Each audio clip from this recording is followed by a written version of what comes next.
कक्षा 6 के सभी विद्यार्थियों का ऑनलाइन कक्षा में स्वागत है। आज हम अध्याय 4 के कुछ महत्वपूर्ण बिंदु और कुछ महत्वपूर्ण परिभाषाओं के बारे में चर्चा करेंगे। तो आज हमारे कुछ महत्वपूर्ण बिंदु इस प्रकार है: पारदर्शी पदार्थ, अपारदर्शी पदार्थ, पारभासी पदार्थ, विलेय पदार्थ और अविलेय पदार्थ। इनके बारे में आज हम चर्चा करेंगे। तो सबसे पहले हम लेते हैं पारदर्शी पदार्थ को। तो पारदर्शी पदार्थ ऐसे पदार्थ होते हैं जिसके आर पार हम आसानी से देख पाते हैं, यानी कि जिसके आर पार प्रकाश आसानी से जा पाता है। जैसे कि ग्लास, हवा, पानी, स्वच्छ पानी, उसके आर पार हम आसानी से देख पाएंगे। हवा, क्योंकि हम वायुमंडल में वायु की जो मात्रा होती है, वायु होती है, तो उसके आर पार हम आसानी से देख पाते हैं क्योंकि वो पारदर्शी है। उसके बाद हम आते हैं अपारदर्शी वस्तुओं पर। अपारदर्शी वस्तुएं ऐसी वस्तुएं होती है या ऐसे पदार्थ होते हैं जिसके आर पार हम बिल्कुल भी देख नहीं पाते हैं, या जिसके आर पार यूँ कहे कि प्रकाश जा नहीं पाता है।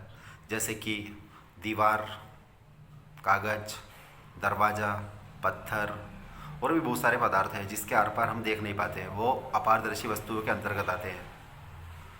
तीसरे नंबर पर आता है पारभासी पदार्थ।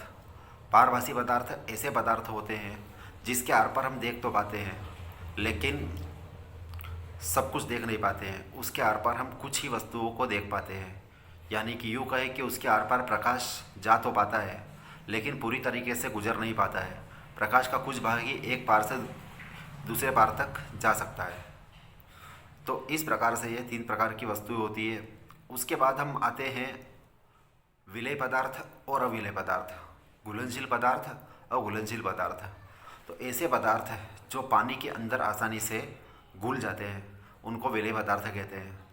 जैसे कि चीनी, शक्कर, नमक, ये पदार्थ को अगर हम पानी के अंदर डालेंगे तो उसमें पूरी तरह से ये घुल जाते हैं, तो ये विलेय पदार्थ के अंतर्गत आते हैं। उसके बाद आते हैं अविलेय पदार्थ। अविलेय पदार्थ ऐसे पदार्थ होते हैं जो पानी में घुलते नहीं हैं। जैसे कि रेत, मिट्टी, पत्थर के टुकड़े, इनको हम पानी में डालेंगे और कितना भी घोलेंगे लेकिन यह घुलेंगे नहीं। तो ये होते हैं अविलेय पदार्थ या अघुलनशील पदार्थ। इसके बाद एक चीज़ और हम पढ़ लेंगे कि इसमें कि जो जिसके अंदर ये घुलते हैं उसको क्या कहते हैं। तो जिसके अंदर इन चीज़ों को हम घोलते हैं, विलेय पदार्थों को, उसको हम बोलते हैं विलायक। और जो पदार्थ इसके अंदर घोला जाता है उसको कहते हैं विलेय पदार्थ। तो इस प्रकार से ये सारे पदार्थ और कुछ महत्वपूर्ण परिभाषाएं इस चैप्टर की है जो कंप्लीट हुई।